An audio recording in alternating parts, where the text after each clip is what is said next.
We at Europeya would like to show you the correct procedure to follow when using our ramps or mobile docks.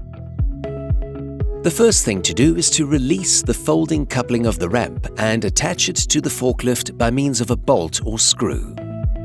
To do this, it is necessary to have a fork with a minimum height section of 45 mm and with a hole at the end to move the ramp.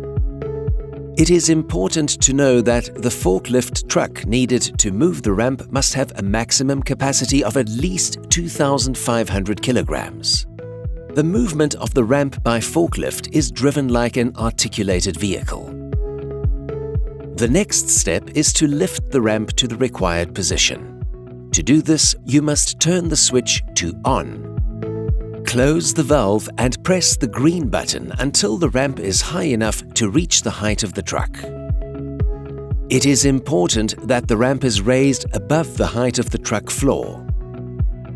In this way, the truck can be positioned correctly on the mobile dock. The driver must then be guided in the movement and approach of the truck until it is properly approached and centered on the dock. To lower the ramp, it is essential to open the valve using the lever and leave it in the open position. In this way, the ramp will go up and down as we unload or load the lorry, without the legs of the wheels having to withstand any effort. The ramp chains are then attached to the truck. Now you can start working. It is important to remember that the valve must always be left open when driving the wheelbarrows up the ramp. Otherwise, the legs of the wheels will bear part of the loads and the structure of the ramp will be seriously damaged. It is considered a misuse and a serious danger to leave the valve closed when working. If in doubt, we recommend that you call the number shown on the screen, follow the instructions on the sticker next to the valve lever and watch this video carefully. If you need to use the manual mode in the electric ramp model, you must close the valve manually and pump with the bar.